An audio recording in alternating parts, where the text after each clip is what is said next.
வாரத்தில் 7 நாளும் கறி அப்படின்னா கூட சாப்பிட்ற ஒரு மனுஷி இந்த மார்கழி பிறந்ததுலேருந்து நான்வெஜ் அப்படிங்கிற பக்கமே திரும்பி பார்க்காம இருக்கேன். இடையில 1 நாள் 2 நாள் சாப்பிட்டேன், பெருசாக ஒன்றும் இன்ட்ரெஸ்ட் இல்லை. டெய்லி இந்த பத்தி சாம்பிராணிலாம் நம்ம பற்ற வச்சுட்டே இருந்தோம் அப்படின்னா கண்டிப்பாக நான்வெஜ் அப்படிங்கிறதே மறந்துடுவோம் போல.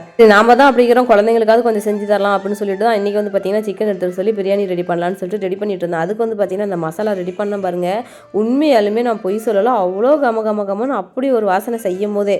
டேஸ்ட்டுமே சொல்கிறேன், சத்தியமாக அவ்வளோ ஒரு டேஸ்ட்டு சூப்பராக இருந்துச்சு. அப்படின்னா பிரியாணி மசாலா செஞ்சேன்னு பார்த்தீங்கன்னா பட்டை, லவங்கம், ஏலக்காய் இது 3மே வந்து சம அளவுக்கு எடுத்துக்கணும். கொஞ்சமாக சோம்பு, அதோட வந்து பார்த்தீங்கன்னா கொஞ்சமாக ஜாதிக்காய் இருக்குல்ல, அதை கொஞ்சம் சேர்த்து நல்லா பவுடர் பண்ணி எடுத்துக்கணும்.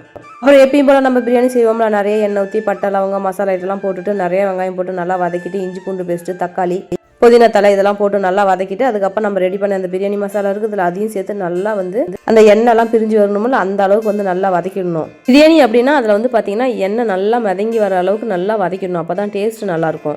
அது கூட வந்து நம்ம அலசி க்ளீன் பண்ணி எடுத்து வச்ச சிக்கனை தேவையான அளவுக்கு உப்பெல்லாம் சேர்த்து நல்லா வதக்கிட்டு சிக்கனை நல்லா வேக வைக்கணும். சிக்கனில் வந்து தண்ணி விட தேவையில்ல, ஆல்ரெடி அது வேகும் போது வந்து பார்த்தீங்கன்னா தண்ணி விட்ட மாதிரி ஆகிடும். நல்லா சிக்கன் வந்ததுக்கப்புறம் சிக்கன் மசாலா, அதுக்கப்புறம் காரத்துக்கேற்ப மிளகாத்தூள் இதை மட்டும் போட்டு நல்லா வதக்கிடணும்.